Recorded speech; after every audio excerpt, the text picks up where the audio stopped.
سحری اور افطاری اذان سے کریں یا وقت سے؟ سحری اور افطاری کا تعلق اذان سے ہے یا وقت دیکھ کر سحر و افطار کرنا چاہیے؟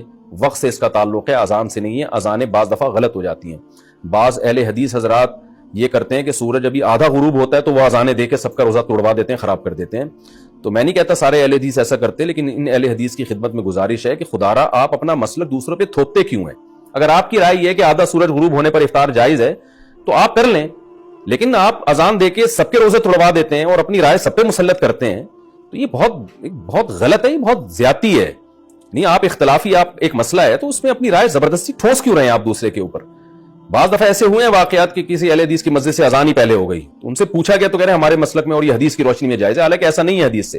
آپ کی ایک رائے ہے، آپ نے حدیث کی ایک تشریح کی ہے، تو اس تشریح کی وجہ سے آپ کی یہ رائے ہے نا، تو آپ اپنی رائے دوسری کی رائے پہ مت تھوپیں مت اس کو۔ تو اس لیے اگر کسی نے اذان سن کے روزہ افطار کر لیا اور بعد میں دیکھا کہ ٹائم ابھی داخل نہیں ہوا تھا تو اس کا روزہ ٹوٹ گیا، اس کو قضا کرنی پڑے گی۔ اور اگر پتا تھا اس کو کہ روزے کا ٹائم ابھی شروع نہیں ہوا، سورج مکمل غروب نہیں ہوا ہے، پھر بھی اس نے اذان سن کے روزہ توڑ دیا تو پھر کفارہ بھی لازم ہوگا اس کے اوپر۔ تو اس لیے اذان کے بجائے نا جو سحر افطار کے جو ٹائم کے جو جدول ملتے ہیں، نقشے ملتے ہیں، ان کو دیکھا کریں اور اس سے بھی احتیاطاً 2 منٹ بعد روزہ کھولیں۔ یہ جو حدیث میں آتا ہے کہ جلدی افطار کا ہمیں حکم ہے، تو بالکل ایسا ہی ہے، لیکن جلدی کا مطلب یقین تو ہو کہ سورج غروب ہو گیا ہے۔